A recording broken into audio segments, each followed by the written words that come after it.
Yeah, we got to cover the Evanist prologue and the section of the book that they uncover from the giant like lore master. Yes, yeah, because when they read it in the council, and then also the dragon eggs. That's kind of the finale where I was ending, is like the dragon egg section. The wyrms? Yeah. I don't think they're meant to be dragons. Are you thinking of them as dragons? They're dragons. No, they're snakes. No, okay, we gotta save this debate. Okay.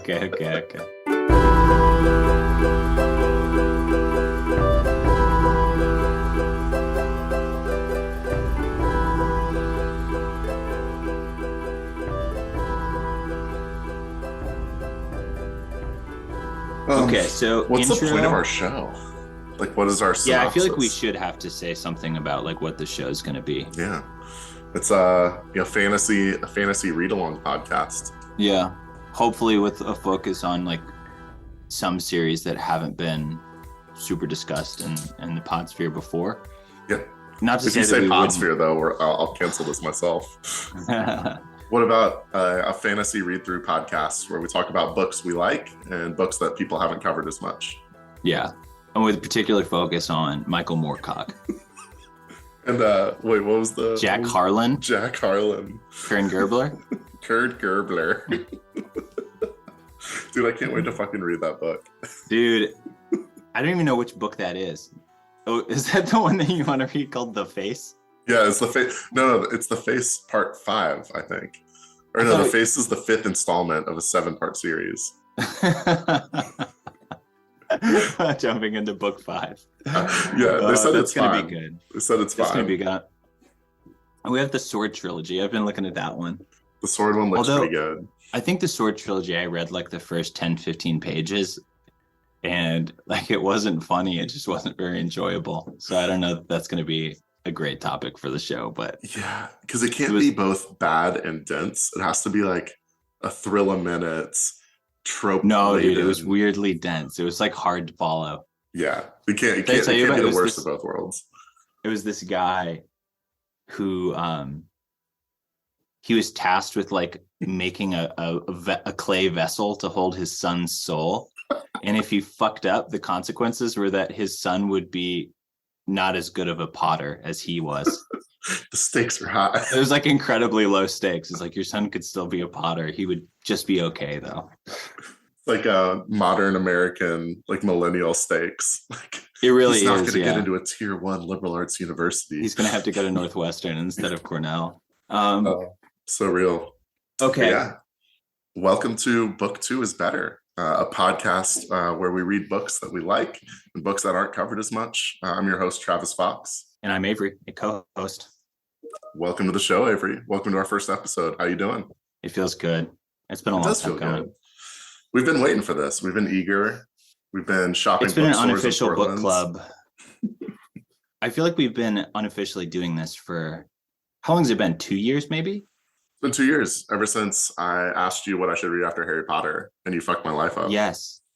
Yeah. This happened to me too, where I wanted to re-experience fantasy because I was a fan when I was a kid. And then I read The Way of Kings, and I have not read a non-fantasy book in the past 3 years. And it makes it way harder to have friends, go to work functions. My life is worse. I'd argue it's better in the sense that you're kind of in a cult and you have to get everybody else into it. Like that is true. You've gotten like 6 new people, including Kathy, your partner, and everybody else into Brandon Sanderson. I've got a whole network spreading across the East Coast. We're just doing our work. We're making our social circle a little bit bigger every day. Completely pro bono. We don't even get kickbacks. It's good. But we basically, impetus of the show, we decided, two dudes, one in Brooklyn, one in Portland, we deserve a platform for our voices, and everybody should hear our thoughts. So no time like the present. Let's start a show. We cannot keep this to ourselves. So tell us about what we're reading. What's the point of this fantasy read through today? So we are going to be starting this show with book 1 of the Faithful and the Fallen series, Malice by John Gwynne, which was published some number of years ago. I did not get that far in the research pre-show. Maybe we'll fix it in post. Probably. And I think we've learned a few interesting things about John Gwynne before we even read the book. I think before I read page 1, you told me he is a Viking battle reenactor. Is that Viking reenactor? It says it in his author blurb in the back of the book. It's pretty impressive. Did you see the photo in the back of the book by chance? I'm going to flip to it immediately. He's sitting in a throne in the middle of a field. Oh my God. I think 2 large hounds by his feet, as I recall. And an axe, a human-sized 6-foot axe in his hands. Is it double-sided or one-sided? It's single-sided, but it's pretty fearsome. Is it like a one-handed axe, or is he going two-handed? He looks strong enough to grip it with one hand, but for us, but for me, it'd be 2 hands. Yeah, we haven't hit the gym like he has. Yeah. Okay. Can I read his bio, because I think it sets the tone here. Yeah, please. John Gwynne studied and lectured at Brighton University. He's been in rock and roll bands, playing the double bass, traveled the USA, and lived in Canada for a time. He's married with 4 children and lives in Eastbourne, running a small family business rejuvenating vintage furniture. Malice is his debut novel. Wow, Malice was his debut. What a debut. I didn't actually feel that. I thought it was very really strong impressive, writing. Actually. Yeah, I felt Elantris was BS compared to this. You think? Well, no, they're both really good. Yeah, I'm like a third of the way through Elantris, full disclosure. But yeah, I didn't feel like, I don't know, I felt like I was in good hands with the story. And I guess I have to disclose that I have read ahead and finished the book now. But terrible. I mean, it seems like he has a plan. Like, I feel like this is going, I'm liking where it's going. It doesn't feel like it's just a mess by the end of book 1, which is good. Yeah. And I think today we're going to be talking through roughly pages 1 through 151 or so, which is our decided first part 1 of a mini chaptered novel. Yeah. What chapters are these? We should probably say that before we get going, because we're going to try to not spoil anything beyond what we're covering today. So this is chapters prologue through 18 of Malice. So if you've not read beyond that, we'll be fine. Yeah, perfect. Well, give us a little summary, Avery. What's been happening? Oh wait, I wanted to ask you, what's your experience with John Gwynne so far? Have you read anything else of his? No, I've never read anything else of his. I've been diving into fantasy, as we talked about, the last 2 years, and I will say it took me 2 read-throughs to get through the first 40 pages because I wrote this down as a list and I sent you a picture of it, but there were 38 characters in the first 5 chapters, named separate characters. And so I needed a full dramatis personae to actually get through the first chunk. But once I figured out who everybody was and who was important, it actually was a pretty smooth read. It was painful that there was no list of characters on the front and back of the book. Yeah. I don't know if it was really necessary, but yeah, it was painful. It was painful trying to figure out who everyone was. It hurt. It takes a little bit of focus. I couldn't read it on the subway. I needed to actually sit down with a coffee. Maybe there's something to be said, though, for just like ripping off the Band-Aid and introducing everyone in the first 5. And then I think in the second half of the book, I felt like I had a good handle on it. So maybe it is almost written like a play more than a book, where you have your scenes with your set characters and stuff and different viewpoints. Yeah. But no, I've enjoyed it so far. I've been having a good time. All right, here we go. Plot summary. Apologies, it's a little long, but we had a lot to cover. I feel like these will be quicker in the next sections of the book. Okay, here we go. Chapters 1 through 18 of Malice. Long ago, the jealous devilman Azeroth sent a magic meteor to whatever this planet is called to divide the races of men and giants. His plan worked, rings of power were forged, a war ensued, and Azeroth tricked the surprisingly gullible god Elion into nearly destroying the world he created. Fast forward a few thousand years, a man named Evnus, one of a dozen jealous younger brothers in this book, makes a deal with the devil, along with the Queen Rin and the giant Uthas. Fast forward a few more years, and Evnus is now counselor to King Brennan and husband to a dying wife. He's also on a quest for a spell book, which he finds in a giant's tomb, along with a mythical worm, which is a lot like a regular worm, except it's bigger and it's spelled with a Y. Corbin, the blacksmith boy and the seeming protagonist of the story, spends the first quarter of the book getting antagonized by Rafe, the neighborhood bully. Corbin befriends Ventos, the trader, and Gar, the stable master. Both of them are from Helveth, but only one of them is willing to discuss it. I'm sure we'll be revisiting this topic before the book is over. After Maroc's wedding ceremony, Corbin and Gar find that his friend Dylan was killed in a raid on his home. King Brennan promises to bring justice to the lawless men who did this. Corbin shakes off the death of his friend by doing some shirtless blacksmithing with his father. He eventually becomes apprenticed to stable master and apparent blade master Gar. Is Gar training Corbin to kill Rafe? Time will tell. Finally, Corbin is pulled into the Upside Down, where some guy who is probably the devil tells Corbin that he has a probably the devil-shaped hole in his heart. Next, we meet Veritas, a young soldier who, much like Evnus, is driven by jealousy of his cooler older brother and some unresolved daddy issues that I'm not looking forward to reading about. Veritas joins the warband of Nether, the ambitious prince of Tenebral. After Nether's father, the King Aquilus, receives word that one of his lords has arranged a meeting with the Venthalan pirate people, Nether and Veritas hit the road. When they arrive, they meet a normal, trustworthy pirate wizard and his normal, trustworthy giant companion. After Varys endears himself to Nether by jumping through a wall of fire to 1v1 the pirate wizard and the giant, Nether learns that the pirate wizard lured Nether to this place to negotiate an alliance with the Venthalan. After some time, Nether is able to convince his father to support the proposed alliance with the Venthalan. Corbin's sister, Cywin, pronunciation unclear, gets a few POV chapters as well. She pops a pimple on a horse's hoof, tries to beat up Rafe the bully, and practices the classic fantasy art of knife throwing. Castell, a young warrior, spends a few chapters thinking and talking about giants, who he hates, his hometown, which he hates, his cousin, who he hates, and his dead parents, who are dead. He gets into a fight with the band of giants, who he hates, after they raid the wagon Castell is guarding to steal the magic devil axe. We also learn that the giants in this world are sort of like GTA cops, and they will chase you until you get out of their aggro range. The section ends with the kings of the banished lands gathering in Tenebral to discuss the bona fide, unimpeachable prophecy that Maekal, chief counselor to Aquilus, found in a mythical city. Before that happens, we get a few sparring scenes and we get to watch Castell kick his cousin in the balls, a crime that I'm sure will not be forgiven. At the meeting of kings, the prophecy is read and it says that the God War is coming. Azeroth and Elyon will be choosing champions to lead them.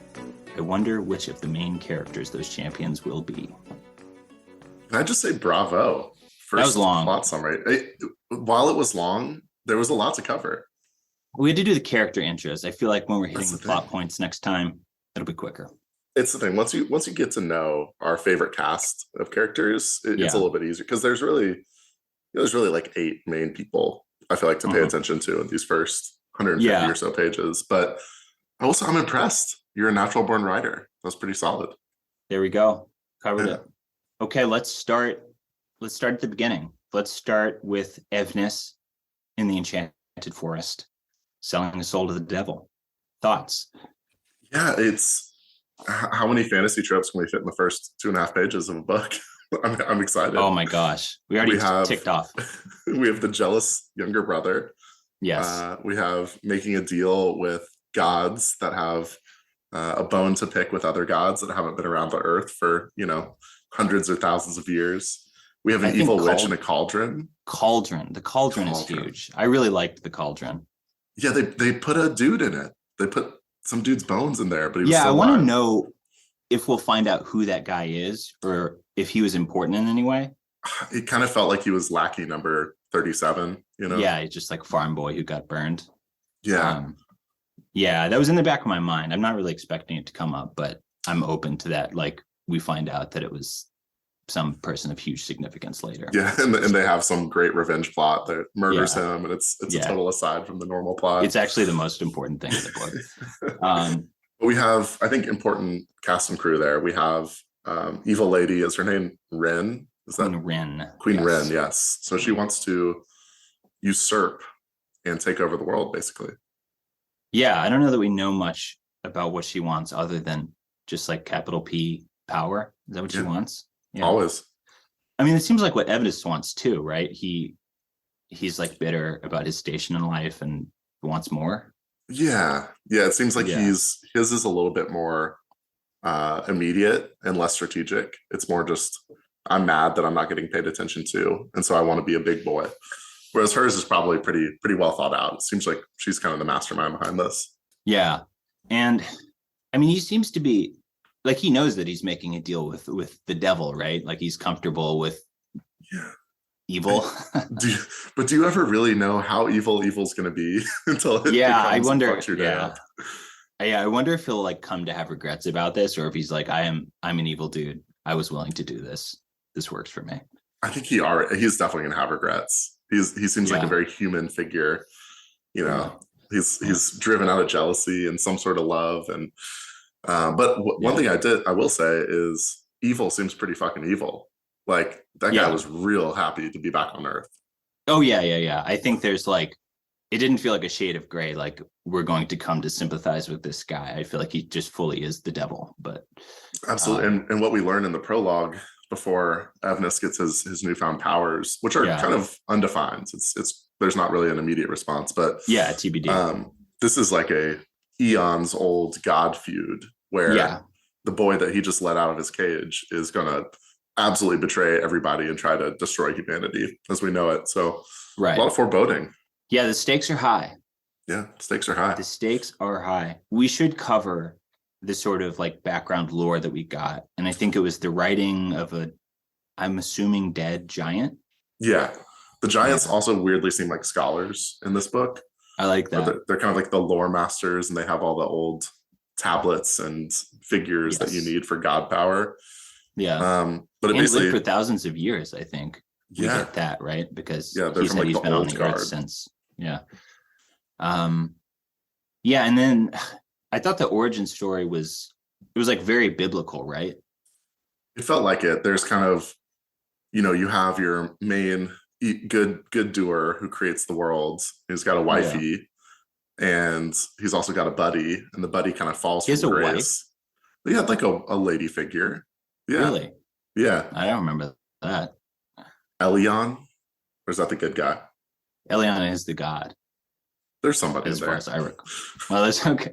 But it was like, I mean, I'm pulling from church when I was a child, but I think the biblical story, right, is that the devil is like a fallen angel, right, who has sort of decided to go rogue and do his own thing and cause chaos. And that's sort of what the deal with Elion and Azeroth is, right, where Azeroth is a creation of Elion, but he has since rebelled out of jealousy. Well, I actually conflated 2 points reading back into the excerpt from the prologue. Yes. Azeroth was first created and Elion's beloved. Oh. What do they mean by beloved? That's, spicy intro. We've got a little. Find out. This is a lover's feud more than anything. Were they roommates? Were they roommates? Wow. That adds so much flavor to what I've been reading. It's actually funny because I remember the word beloved, and so I just assumed there was some sort of lady figure, but maybe it wasn't a lady figure after all. When I read beloved, I fully was like, I read it as friend and confidant, not as something more. You would, as scholars have been reading and writing for thousands of years about same-sex couples. Yeah, see? I mean, and then Azeroth too, he when he broke bad, gathered together like the Ben Elam, right, and corrupted them, and now he has the dark Ben Elam. Yeah, it's basically your prototypical MOBA where you've got two sides, good and evil, and they've got their little armies and heroes controlling both sides. So it's he basically had a big god, like demigod army, and then he split off a bunch to be corrupted like demi devils. So and now the big fear is that they'll open some sort of portal, come back to Earth, and you don't want to fight a god. No, you don't want that at all. Well, then after that completely epic introduction and our introduction to the God War and a man selling his soul to the devil, we cut to a 12-year-old blacksmith's kid who's useless and cries a lot and gets bullied. Oh my God. It really reminded me actually of the Wheel of Time opening where everyone's a farmer and everybody knows each other. And it's like ages come and pass, and then you go to like a shepherd. Like, what the fuck? It's a little idyllic village outside of the woods, with a nice benevolent king. But you basically have this little weakling 14-year-old-ish seeming kid who can't throw a punch, he can't defend himself. He's just Yeah. wants to play with his friend and explore the town, and he gets relentlessly bullied, and you immediately know he's going to be the protagonist. Immediately, yeah, he's got the juice. I did think it was funny that Rafe, like, I think in the way a good real life bully would, he comes up and calls them gay, Corbin and Dath. Like, that was his thing when he sees like two hogs running in the mud. Like, oh, this is John Gwynne's been bullied. Yeah, spot on. Knows exactly what a middle school bully feels like. Yeah, that is perfect. But he kind of doubles down, because typically I feel like the bully is kind of this one-off character that gets murdered real quick or goes away forever. But Wraith is a big deal. Wraith is like the son of the number 2 guy in town, basically. What's the deal with Rafe's dad? Do we know at this point, like, what sort of position he has? His name is Evnus. No, that is incorrect.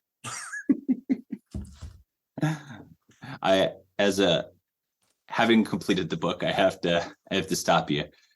Evanes's kid is named Vaughn.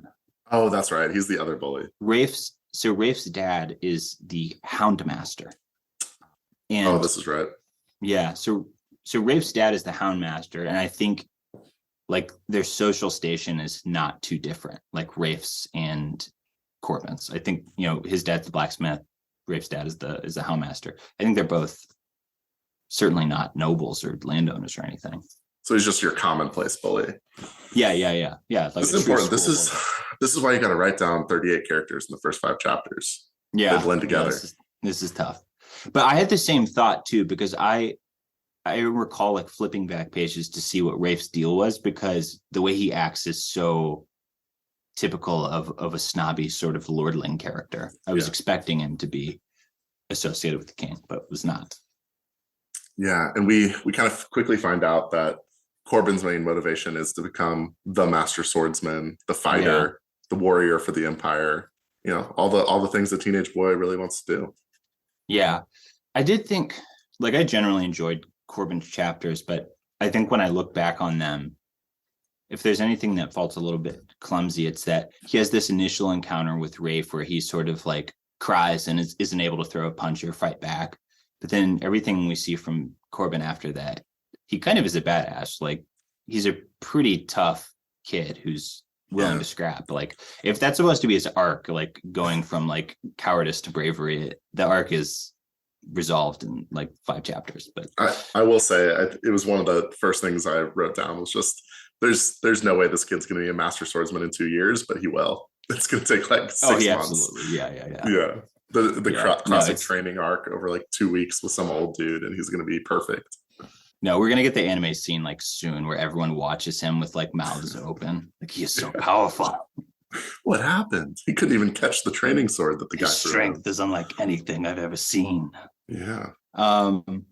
So he squabbles with Rafe. We covered that. And then he sort of hits it off with Gar, the stable master, who I was very intrigued by. He was like one of my favorite characters from this early section. I don't know if you had. Gar seemed cool. He was kind of the helping hand, older guy. Seems to be well liked and respected. Kind of the blue collar hero of the town. Yeah, in a sense.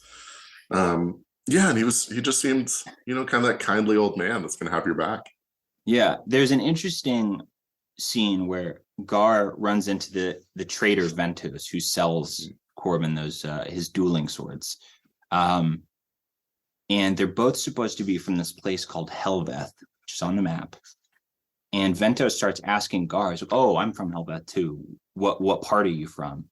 And Gar like pointedly just ducks the questions, and it's like, "Can you sell me this?" He's trying to get out of answering this, and it just feels like there has to be. So I think Gar is someone, right? He's not like a simple. No, there can't be anything more to it. I don't think. That's probably the last we'll hear of Gar. I had to imagine this whole book. Yeah. Having finished the book, you're correct. He does not show back up. I also have one pivotal moment from this book that I had to pick out, which is, I think it's towards the end of his conversation with Gar, but he mentions he's going to go see his buddy who lives near the woods. And they're like, "Be careful for the wolven. They're roaming in this neighborhood." Yes. He's like, "Fuck that, man. The wolven would never come near town this time of year. Like, that would never happen." Yeah.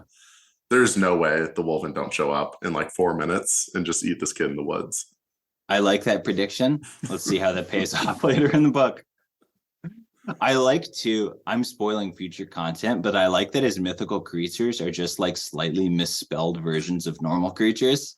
Yeah, wolves, it's not a wolf, it's a wolf, and it's completely different. It's not a worm, it's a wyrm. It's a wyrm. Yeah, the wyrm. Well, I don't know if we should get to the wyrm now.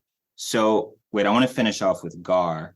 Yeah. So Gar is aware of Corbin's big failure, trying to fight Rafe for the first time. So he offers to train him in the art of mental composure. Yeah, and there's this kind of nice little backstory where, you know, we find out that Corbin actually has a sister. Mm-hmm. His sister is a bit of a badass. She works with Gar at the stables. She takes care of horses. Yeah. I think the princess of the castle is in love with her because she came over and said, "Hey, want to talk?" And then she popped a fucking pimple in front of her on the horse and was like, "Look at this." And then they still hung out. They still went on a little horse ride together. So there's a little like romance brewing in the castle. But basically, Kywin, I don't know how we should pronounce it. I told you this offline, but the audiobook narrator said Cohen. Oh, no. However, at some point in the book, Corbin calls her C-Y, which would not support a Cohen pronunciation of the name. I think it's Cywin, right? I'm gonna go with my gut. Cywin was how I said it in my head when I first read it. So let's go with our guts. For this and then pod, John Gwynne can correct it's us. canon that she's Cywin. 100%. But she basically fights his battles for him. She's the classic bigger, badder sister who comes in, punches his bullies, and then he gets mad because she emasculated him. But in the midst of all of that, Corbin kind of says, "Hey, I want to fight my own battles." And Gar says, "All right, my man, anime training montage. Let's go. Let's do it." And the training montage is literally him running laps on a farm. Yeah. The movie version of that scene is going to be so good. Just a full ep of him running laps. And then where else do we get with Corbin in this section? There's one additional part. So in the kind of midst of his training, there's an interesting scene that seems to be about a foreshadowing where Gar and Corbin's mom are chatting late night, and he kind of eavesdrops on them from upstairs. And it seems like they're preparing for something that's coming, like something that they've been worried about. And you also don't realize there's a relationship there until they're hanging out late night. So what did you think of that one? Yeah, it's tough to say how I felt when I read this because I've finished the book now and I sort of like know where this is going, but I think it just feeds into my general thought that there's more to the stable master meets the eye, and his sort of interactions with Corbin are not mere coincidence. I think like him inserting himself into Corbin's life is very intentional. So it seems like he picked his protege. Yeah. At a certain point. We'll see where that goes. So and then we move to the opposite side of the entire continent at a certain point. You don't want to discuss Corbin going into the upside down and touching a bloody rock and all that stuff? I think it comes a little later. We got to establish a bit more of the universe, and then we get into the weird bleeding rocks that are popping up from the ground. Okay, where do you want to go now? Should we go to Veridus? Let's do it. I like Veridus. Veridus is pretty cool. I kind of like his chapters. And so basically at this point, we cut over to the other side of the continent, and we have another jealous younger brother, our third in the book already. Veridus is, the second or third youngest son of the Vin Thalen? Is that their name? The tribe? Veridus is not part of the Vin Thalen. Veridus, I don't know where exactly he's from, but he's from like continental banished lands. And he's a noble of some sort. He's not like a normie the way Corbin is. But we first meet him because he and his very badass older brother, who's much larger and cooler and is charismatic, are bringing a Vin Thalen prisoner back to King Aquilus, the father of Nether. Yes. King Aquilus is the big king. He's kind of the head honcho of the kings in the region and the continents. And they're delivering a baddie. So we get to a little bit of the family drama. He's jealous that his bro gets to go lead all the battles. Yeah. His incredibly supportive older brother, by the way. He seems like a genuine nice guy. It's actually like very healthy. They actually talk they talk about their feelings. It feels good. every time you run into Veritas's older brother, he sort of like banters with people, and they always talk about him slapping them on the shoulder. And I imagine him just slapping the living shit out of everyone he sees, like firm back slaps. Just big, strong hand that leaves a Yeah, it mark, but you hurts a still little bit. enjoy it. You're just I like, know, man, that 'Cause felt, that felt good. it makes you feel validated. I It's want like that. when there was like that super Trump of supercut of Trump calling everyone big guy. All of his supporters, when he has a guy come up on stage, he's like, "Hey, look at this big guy," and Like, I then am a all the big men guy. always start beaming. They're like, "I am big." Like, Yeah. I'm a big boy. God damn it.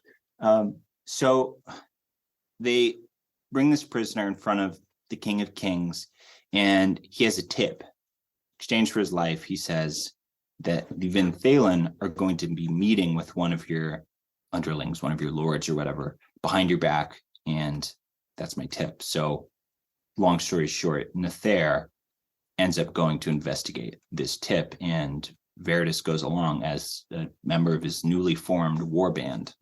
And can you guess what station in his family Nether is? Are you saying he's a stereotypical spoiled prince? I'm saying he is the younger brother of another leader Wait, with it. Yeah. Nether has an older brother? Nether's older brother is out leading raids on the giants and getting all the glory. No way. Yes, way. They're all little brothers. I have no recollection of this. Doesn't Nether have like a fucked up brother who can't fight but is very smart? That is Veritas's That's middle Veritas brother. is the third brother, Or the third third brother, Veritas yeah. brother. Yeah, okay. So Veritas and Nether are going to be little bros together. There's a lot of energy going on in that They court really right now. are. Yeah, no, it's a very high energy crew. And I'm really curious. I would love to ask John Gwynne, does he have brothers? And if so, are they older or younger than him? John Gwynne's older brothers are reading this. I'm like, Jesus Christ, you could have just talked to me. You didn't have to write this whole book about your insecurities. Yeah, Nether kind of has this desire, it seems like, to go get his big adventure because older brother is out getting acclaim for fighting off giants in some distant land, and he's ready to make his mark and impress daddy. Cool. So do we want to talk about that mission itself, or do we want to cover some other ground first? I think let's hop in there because we kind of get a little bit more knowledge that the Vinthalen exist, that there might be some goings on in the court in what seems to be the capital city of this continent. So let's go a little bit deeper. So Nether and Veritas kind of joined forces. Veritas is offered a little bit of training in the sense that he gets to spend time in the court. He gets to be the first sword of the prince.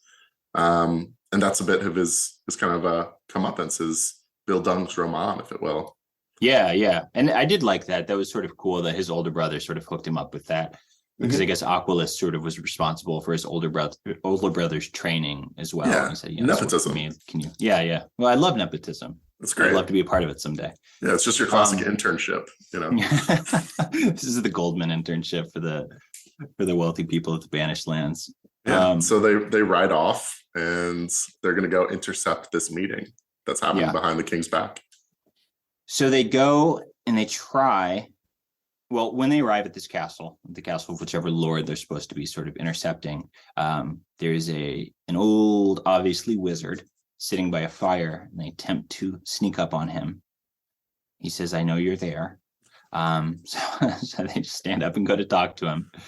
And it turns out that the whole tip was just an elaborate ploy to get Nether to come instead of I don't know who, because they want to negotiate an alliance. So my question for you, did this feel a little bit too serendipitous that they could actually pull this plan off?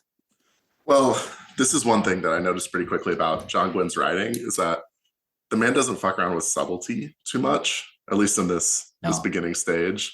We are banging through plot points. At this point, we're maybe 2 chapters into each, POV from the characters, and we've established kingdoms and like structures of power and challenges and rivals and siblings. So it makes sense that we would just jump in and ignore that there might be this fake spy plot and, just go straight to the source. Yeah, that's good. I mean, I don't want to read about that spy plot anyways. Let's just get No, it done. And it's like, I don't know, we get what we need out of it. But yeah, um but I do think the image is really funny to me of just being a very powerful kind of wizard figure or something, and sitting by your fire and listening to these dudes creep over a hillside for about an yeah, hour, trying to sneak up on you, just being like, yeah. guys, come on, like They press the right thumbstick. They're like army crawling. like the ghillie suits um, aren't working. we see it. so at some point in this encounter, before they've established like why they lured Nether in, the pirate wizard decides to, in a display of strength, throw up a giant wall of flame between him and Nether and the rest of the group. I think it was to like partition Nether off from the rest of the group. And he also has a giant. He has a giant, yeah. Which is a large man. How big I'm are the enjoying giants? the presence of giants, because I was thinking, like, of the fantasy books I've been reading the past few years, not a lot of them have featured like the classic fantasy races, non-human races, like elves or like dwarves or giants. Yeah. And I was just enjoying having giants around. They're pretty sweet, but it was hard to tell because this giant seems large but approachable. Yeah. So maybe like a 10-footer, like a basketball hoop sized man. I think they're about 9-10 feet tall, because so it's not there's some reference to them being like a man and a half, right? Yeah. So it's not a Jack and the Beanstalk giant. This is like you're a child and you see Shaq for the first time on the street. Yeah. This is like Yao Ming. Yeah. So first of all, we've only been fighting with swords at this point. There's no magic system. Yes. And all of a sudden this dude throws up a wall of fire and there's a giant. And Veritas is like, what the fuck's going on? It is time. It's time. And so it's time for me to run through this wall of flame. So he does a barrel roll flip through the wall of fire, jumps at the giant man. But before we get that, this is important. John Gwynne pulls, I think, a brilliant narrative tactic. And as Veritas jumps into the flame, he proceeds to cut away from that POV for approximately 800 pages. And when he came back to Veritas, I was like, oh, fuck. This guy, the fire guy, like I had fully lost the plot of Veritas by the time we actually got back to him. Yeah, I think important note to dear reader and podcast follower is that we've merged a few of these POV chapters together, but they tend to skip one at a time through the 4 main characters, at least in this portion. So in between the start of the fight scene with Veritas and Nether and the giant and the fire, we had about 18 other plot points. So you're coming back and you're trying to figure out what the fuck's going on a little bit. But after those 800 pages, it felt pretty harsh to get like our first glimpse of magic, wall of flame, warrior like heroically jumping through it, and then we cut to Corbin running laps with the stable master. Yeah, it's your classic HBO Sunday night cliffhanger. Oh my gosh, yeah. White Lotus season 2. I am 2 episodes in. I can spoil it for you. It's not as good as the first. I think it's better than the first. After I've seen it, I don't like that they made me hate Jennifer Coolidge's character now. But that hurts me a little bit. But it feels right, though, isn't it? Right? It's right, but it's Jennifer Coolidge, so you're gonna fall in love with her all over again. I know, she's so good, man. Because your childhood American Pie. Yeah, I was listening to some podcast and someone asked, like, "Oh, have you been watching White Lotus season 2 to the guest?" And the guy was like, "No, I don't watch anything that Jennifer Coolidge is in. She overacts." It's like, what kind of ice cold take is that? Like, also can't overact if you have that much plastic surgery because you can't make facial expressions. She can barely talk. I know. So how could you overact? It's just perfect. Yeah, exactly. Yeah, the person should have been confronted with this really bad take. But anyway, so he goes through the wall of fire. Yes, yeah. Anyways, wall of fire. He goes through, tries to 1v1 the giant. Gets bombed. He's not successful. Yeah. He gets immediately thrown against a tree and blacks out. Yeah. Which I think is actually good. It's comforting that, our normal dude who's fought like once in his life isn't going to just kill a giant on his first go around. Yeah, that is good because there's like a lot of giant fighting, and we get a giant fighting in the Castell plot lines, and we're not ready for that. I can't talk about Castell yet. Oh my god, yeah. But I don't want it to be like the Wheel of Time thing where, like in the first book, killing a Trolloc is like the greatest thing anyone's done, and then by the end they kill them by literally the hundreds of thousands, casually, and it doesn't matter. Yeah, so let's hope. But anyway, he wakes up. So he wakes up. So Veritas goes on his epic leap through the fire and the flames, his dragon force, pushing him through, Mhm. and wakes up and everybody's just friends. Yeah, it's all good. Yeah, it's just chill. They formed an alliance. Nathair's like, you know what? This guy that I was talking to at the fire has actually got a pretty good head on his shoulders. Yeah. How skeptical are you of of the wizard pirate? Intensely skeptical of the wizard pirate. Yeah. Yeah. The wizard pirate. I don't think it's. Yes. First of all, he is representing this guy named Lycos, who is the kind of unofficial pirate king of the shores near this kingdom. And he's been marauding and raiding villages. Funny enough, even including the villages of Veridus, his family, they defend against these pirate boys. And he's basically like, you know what? We've been fighting for a while. Why don't we just team up again? Yeah. And Nathair's like, hey, this sounds like a great idea to me. Let's take it back to the king. This is good, man. It's water under the bridge. Yeah. Who can stay mad forever? Nope. So they head on back to the kingdom. And his father, initially not super excited about letting this be water under the bridge, which makes sense. Makes sense. But his dad's also like, son, you're off on some bullshit. I got some bigger fish to fry right now. And it turns out that King Aquilus has called all of the little kings from the country into one room. It's like the first calling of the kings in like 100 years. Yeah. And he brings them in. He kind of puts some stuff out there, puts some wild stuff out in the world. This is, man, talking about John Gwynne not fucking around with subtlety. He absolutely just drops this hot prophecy right in the middle of like page 100. And it's the delivery. The delivery is so pure. I was thinking about this a lot. And on the one hand, it did feel a bit insane that they were just like, well, we found the prophecy and 2 of the things have happened. So come on, God War, let's go. But on the other hand, I was sort of happy that they weren't doing the like fantasy book thing where they're like, magic is not real. Even though everyone I know has seen it, it's not. It's simply a wives' tale.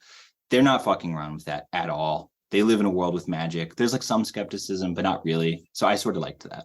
Yeah, I thought it was well done. It actually felt semi-rational to a sense. Yeah. Basically, he has this advisor, Michael. I'm calling him Michael, even though it's not spelled like that. Yeah, he's Mike.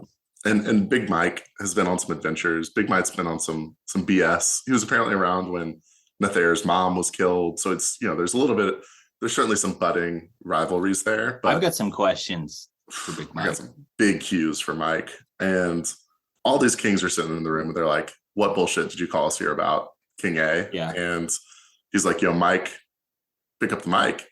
And he starts just reading through these dusty old texts. And he's like reading scripture from the Bible. It's like Revelations. Which he found in a long forgotten mythical city that no one believes in. And he's just reading it. He's like, this is bona fide. I promise I didn't make it up. I found it in this fake city. And I'm imagining everybody's looking at him and they're like, this dude just puts his specs on and he's like, licks his finger, starts turning the pages. And like, there's no way he's making this up. It's so lame. No one could be this dumb to make this up. But he says there's a bunch of signs that have been happening that were written in this old text that the gods were going to come back and have a big old god war back on earth. Yeah. And so we need to band together as kings to do something. They don't know what, but just be allies in the face of some larger force. Yeah. And it's sort of like a mixed reception. Obviously, some kings are down, some are not. But then I think the sort of takeaway at the end of the meeting is that something, according to the prophecy, is going to happen in what is it, a few weeks' time? I don't know. It's like the solstice will turn the capital city black at noon. Like the lights will go out on the world. So there's definitely some, it's like, oh shit, there's going to be a big thing happening in a couple of weeks. Yeah. And even the skeptics are like, well, we'll wait and see if that does happen. If it does, let's discuss this further. Do you think it's going to happen? I think so, because, and this might be a good transition back to our boy Corbin, who is on the other side of the continent. But some of the things that Mike is reading are these big signs, very noticeable things. And as the reader, we've already seen them happening, just not named as much. It's kind of like, oh, what's that? What's that thing? So one of them, going back to Corbin time, is, thinking back to the beginning of this podcast, oh, those wolves will definitely not show up in the forest near my buddy's house. So maybe we hop back to that scene. Let's do it. Take us there. So he goes, okay, I'm trying to remember the series of events. His buddy's name is Ben, I think. No. Is this the dead one? Well, okay. Spoiler. Jeez. No, this happened. Dylan, that guy. Yeah, no, we met, Dylan, like, not on Ben. one page, and then he gets attacked. So Dylan's this boy in the forest, and our guy Corbin is a little upset. He's going to run and spend a nice day fishing with his buddy. Goes to the family farm. First of all, there's a big rock in the ground near his village, and the rock is wet.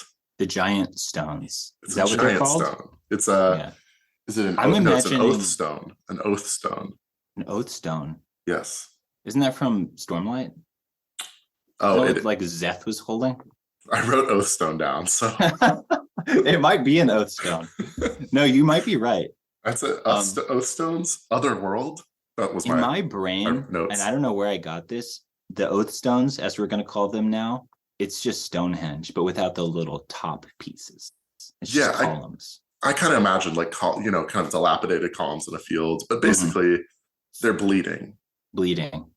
And you're like, it's not good when blood comes out of rock in the ground. Corbin does what any of us would do in that situation. You got to keep walking. No, you touch the blood and taste it. And he touches it and predictably is immediately transported into hell. Yeah. Yeah. Some sort of gray world. Dark, scary, ominous place. Your upside down description, I think, was pretty accurate from Stranger Things. Yeah, because he's still like, the stones are there and it looks like the forest, but it's like gray and it's not the normal world. And there he is confronted by someone. And devil. If I were a better host, I would look at the descriptions between this guy and the guy that Evnis talked to see if they're the same, but I refuse to flip back and forth to figure that out. He's definitely not a good guy, I don't think. He felt bad. He felt evil. I mean, he's sitting in hell. Yeah. He's like, little boy, come here. You have an important role to play. Yeah, maybe John Gwynne has no clue how to write a good God figure. Everyone he writes is incredibly creepy. But then Corbin, I think, rightly perceives him as an evil being. And and then not much really happens after that. And then he comes back and he's like, well, that was weird. And I'm going to talk to literally no one about this. Yep. And so at some point, little Dylan's home burns down and his entire family gets killed. Yeah. By Evnis, we find out later on. Do we for some reason. Yeah. Evnis orders some random dudes to burn the farm down, and then King Brennan sends his henchmen after the guys in the forest. So there's there's a whole little plot there that's somewhat important. But what is important is that also Corbin goes to the woods and gets lost.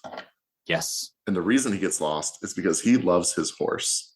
And if there's a trope that I like in fantasy novels, it's that horses are the best fucking thing in the world. Horses do not inspire me. And I don't care about his horse. Well, he does. I care about he follows the him in the woods. Yeah, okay. And he sees a wolf stuck in the swamp. He pulls it out. A wolven, sorry, of course. Yeah, thank you.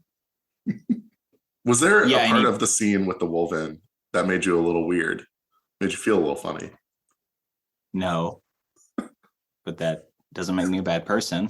What should be making me feel weird? That the wolven, decides to kind of sniff him up and down and then smack his dick a little bit and then runs off. It smacks his dick? It gives him the big up and down, buries its head in his crotch. Oh, you're right. Yeah, and then it's approved and just dips. Well, that's what would happen, right? I mean, it's a crotch sniff. It's a dog-like crotch sniff. Classic little crotch sniff. But does this mean Corbin is half wolven? I think he's approved by the wolf pack. Well, he clearly approved, right? This is not the last we'll see of the wolven and Corbin and his non-sexual relationship with them. It is. There's a lot of Wheel of Time similarities. I know, right? Yeah. Yeah. For better and for worse. But Yeah. and then that's that big plot point for Corbin, really. Yeah, that's sort of where we leave Corbin, Yeah. right? Like he has this encounter with the Wolven, goes to the Upside Down, is training with Gar, and he's sort of like the simmering conflict with Rafe, and it's about it. These are like three of the big signs, like Wolven running around, marauders in the forest. So the people who killed Brennan's whatever Dylan's family. Yeah. And then Oathstone's bleeding. These are all the things that our boy Mike was talking about. So we kind of see that they're all coming true. Yeah. And I think that kind of leads us to the Giants. Yeah. Maybe we approach them by talking about the character I think you were most eager to get to, Castell. I fucking hate Catzel. It's Castell.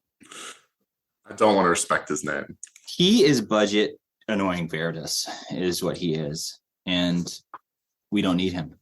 In 2 pages, his 2-page intro, he says 4 times that his parents are dead and 3 times that he hates the city of Meikle, where he hails from. Which is a shithole, for the record.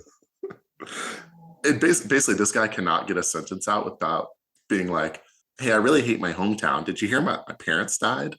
He's also horrendous vibes, too. Like, he thinks that everyone is making fun of him at the camp, and I don't think anyone actually is. This is the worst, the last guy you want to travel with. Yeah. Worst guy. Yeah, he is not any fun. I don't know what he does add to the... Not much. He's feuding with his cousin. There's some sort of bad blood there. And they're basically, protecting this caravan. It seems like for all his faults, our kitty Catzel boy is a pretty good swordsman. It seems like he's a big dumb fighter lad. And so, they're protecting this caravan. They're walking along. He's kind of like ingratiating himself with the group a little bit. And then it gets foggy and everyone dies. Yeah, basically. It's just like a total massacre. There's like a big spear that comes and goes straight through a horse and pins it to the ground. It's a pretty good like little bit of gore, even if you sort of saw this coming right when they're guarding this thing. But I thought it was a good fight scene. It's pretty. We did see it coming, but in John Gwynne fashion, it happens in about 3 pages from introducing the entire caravan. So there's no plot, there's no character development, there's no subtlety. We're just in it. I will say, I think this is maybe a topic for like other sections of the book, but what I appreciate about his fight scenes, they are short and quick. So this is a question I was curious about for you is like, do you like the way he writes battle scenes? Because we've had like 4 of them now. What do you think about the way that he writes them? Is that a leading question? No, I was just curious because we've read a lot of books and series together. Yeah. And there's very different from like your Malazan, depressing, horrendous, like biopic of World War I soldiers to, kind of your Kaladins floating through the sky. That's like the anime fight scenes, the Sanderson ones, right? And this actually to me feels pretty good. This feels good. It's like it's bloody in a sort of satisfying but not ridiculous way. Mm-hmm. It feels like there's real danger. And maybe that's just because this is a new series to me. And I don't know if this is a series where people get killed off or not, but it feels appropriately dangerous. And like I said, it's usually pretty short and sweet. Like a lot of these fight scenes are between like 3 and 5 pages. Yeah. And I really like that because I feel like the older I get and the more I read of these things, the less I want to read a battle. But with his, it feels like in and out and it's pretty fun. So I agree. I think it's a bit of like flash in the pan violence. And it's also, you don't get that kind of tropey scene where 2 characters circle each other for 8 minutes in the middle of a fight and have this like luxury of time. So, basically the caravan gets attacked. They're fighting against some giants. They kill one giant in a pretty badass way. He stomps him with the horse. Shout out horses. MVP. It was a lady giant, which he identified by her giant breasts. He was very, very. He was horny during this fight. I like that mid-fight, he's like, "Oh my goodness." I actually didn't catch that.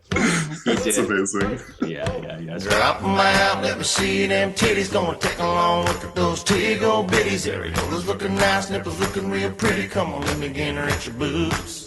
Our boy Catzel's been with the caravan for a few weeks. He's desperate. Yeah, he's a 9-foot But- lady giant with giant knockers. And they basically killed us one, and then they're like, all right, where's the rest? Let's take them on. Where's the rest of our boys? Yeah. They look around, everyone's dead, and they're Yeah. just like, let's get out of here. Yeah. This scene to me was so funny when he and I cannot remember the name of his sort of like right hand dude, his older friend. It's something with an M as well. Is this McCann? It's a somewhat French looking name. Something. Yeah. Yeah, I can't even remember that guy's name. But anyways, the two of them hit the road and Mhm. they start sort of running back to wherever they came from. And the giants just chase them for what must be like 500 miles. And they do not give up.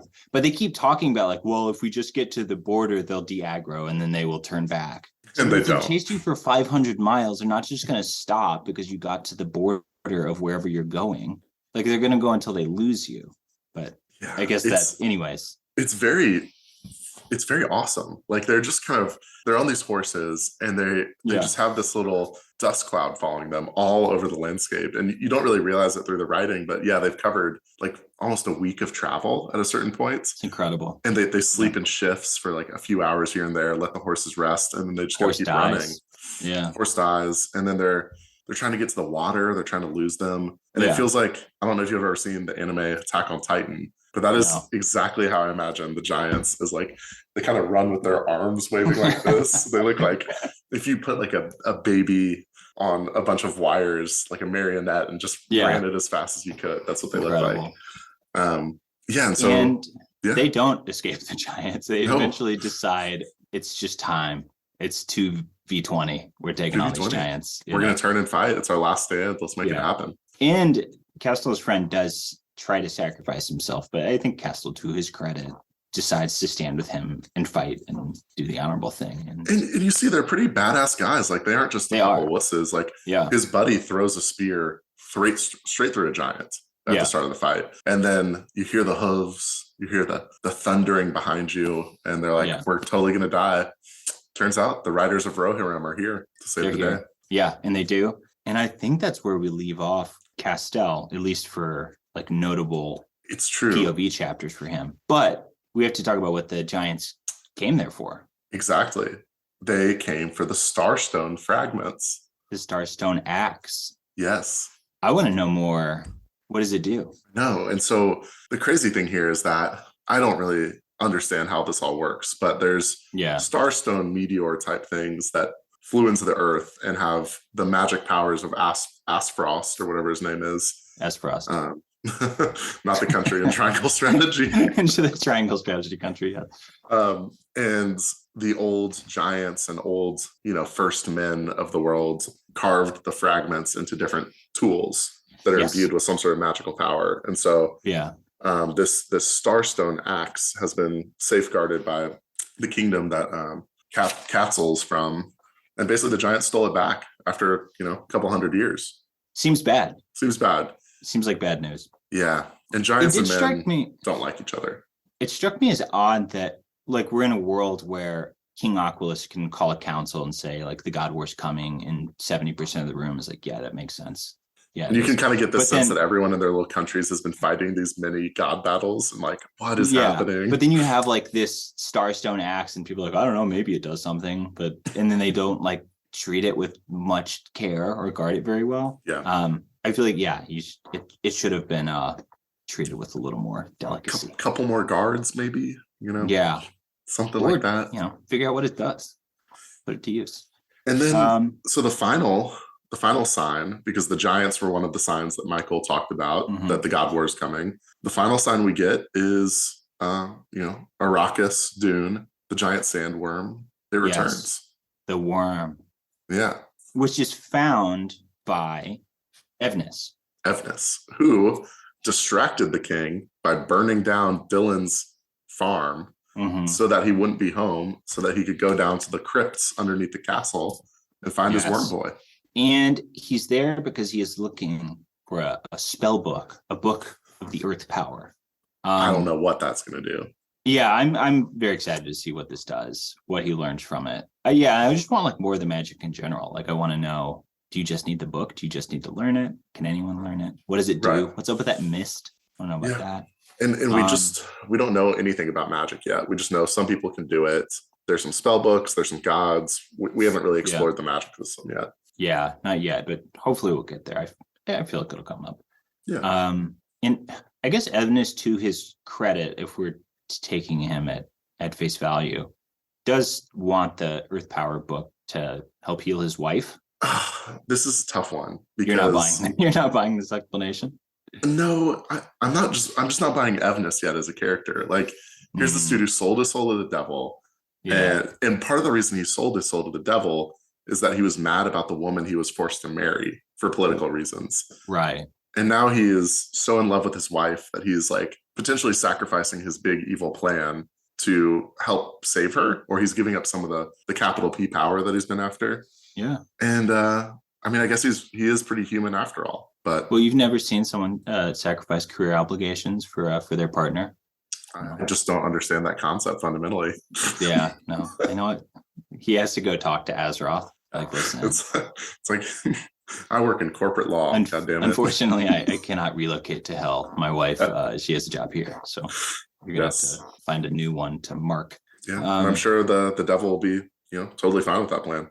He seems reasonable from what we've gotten so far. Yeah, but the worm is a dragon. The worm is not a dragon. The worm is a snake. It's a dragon. It's a large. I just pictured this as a big albino snake. I pictured it as a baby white boy dragon. Does it have wings? I mean, it could. It could. I'm picturing snake. Worm.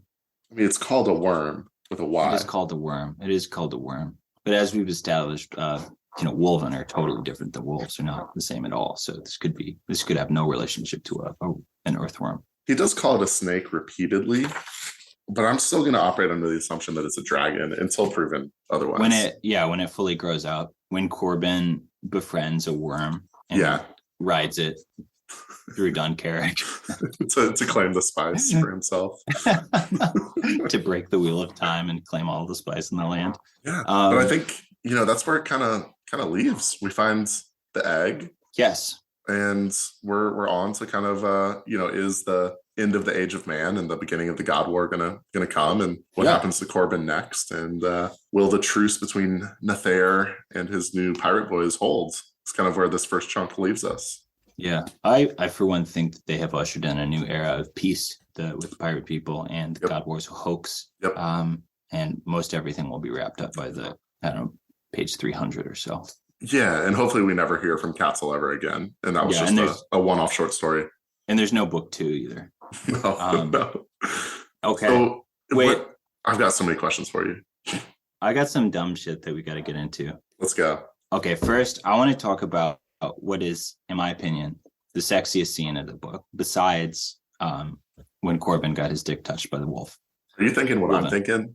I'm thinking Corbin goes into his dad's workshop to do some smithing, a classic fantasy smithing scene. What does he find?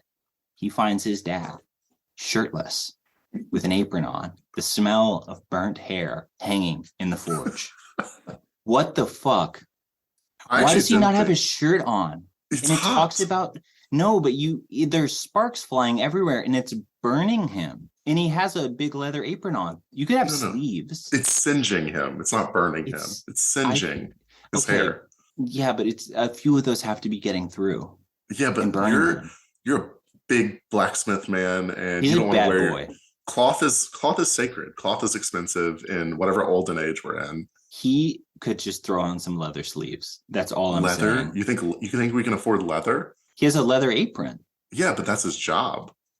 I was so baffled by this, but also I wouldn't be surprised if John Gwynne was like, do you think blacksmiths are scared of sparks? Obviously they don't care. They get burned all the time. Here's the thing. If there's any author that I trust to be an accurate hobbyist or to write accurate depictions of things like blacksmithing, it is John Gwynne. He absolutely has a forge. Yeah. And so that big rock and roll bassist, axe holding John Gwynne. Yeah. Daddy John. It's in the forge.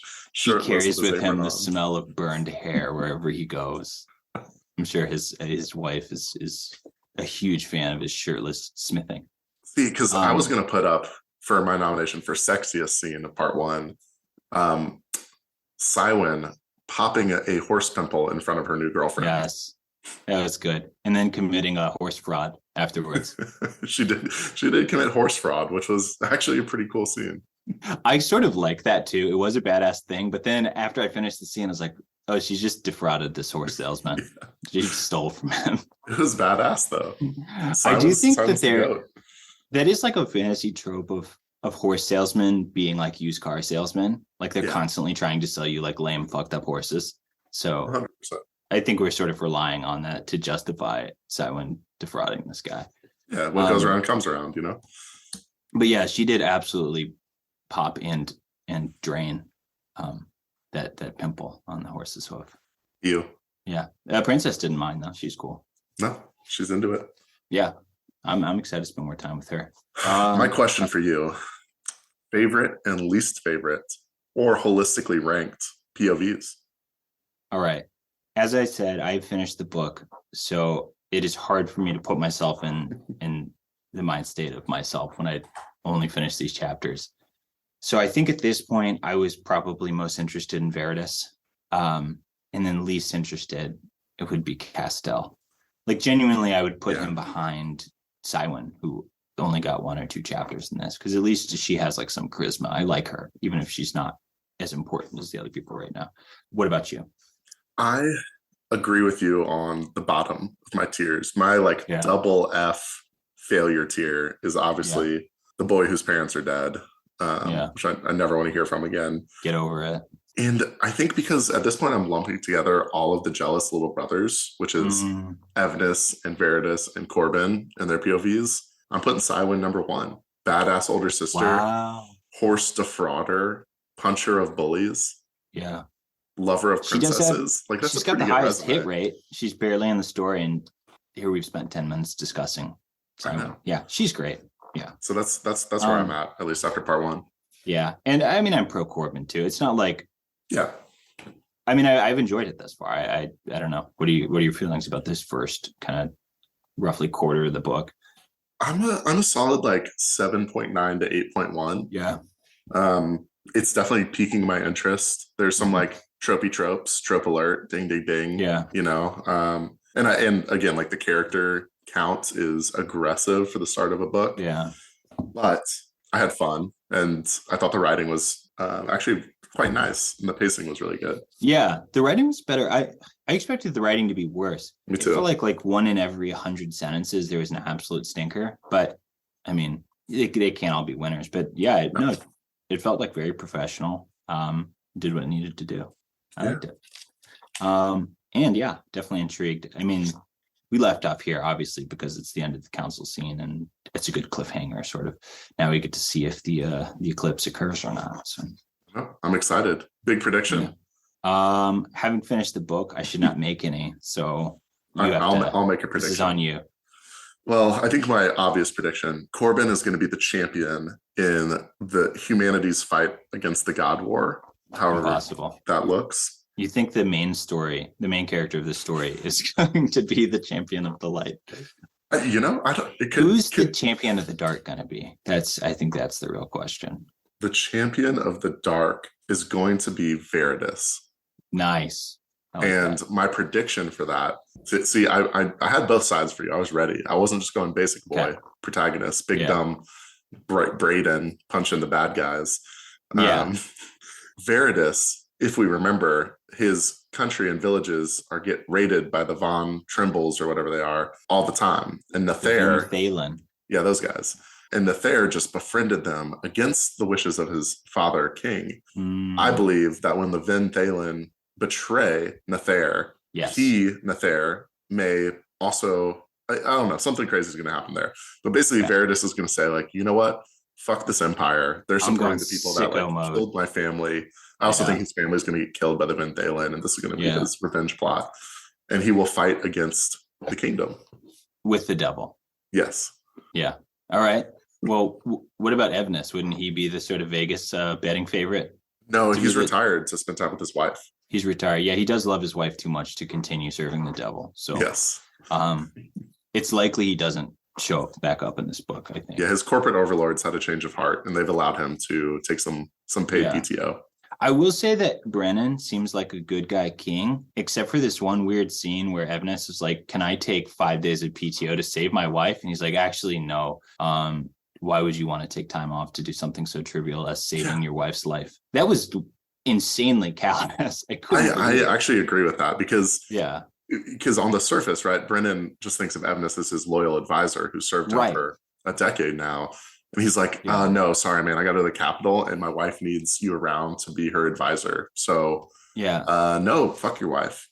Couldn't they have done like a quick 1 hour knowledge transfer with him and the person below him? Yeah, this is why Zoom and remote work is the way of the future. Yeah, there's nothing. Yeah, and he's available by email as well when he's traveling. So would have been totally fine. Yeah, that struck me as odd from Brennan, but otherwise seems like the good guy king. So we'll see. We'll see where that goes. I think that's probably where we did it for now. And I think lots more to come, a couple more parts of this. And all in all, I had a great time in our first episode. Solid start by John Gwynne. Yeah, I'm excited we started here. This feels like it's the right length. There's plenty to talk about. Writing's good. I just appreciate spending quality time with a guy like you, Avery, across the country, hanging out. That's so nice. Yeah. Well, then we'll be back in, I don't know, however long, discussing the roughly next quarter of this book. We'll have to figure out if we want to do 3 or 4. Yeah, it's the holiday season, so I'll probably finish the next part by like tomorrow because I have nothing going on. So yeah, I'm excited for it. All right, man. Well, that's it. You stop recording.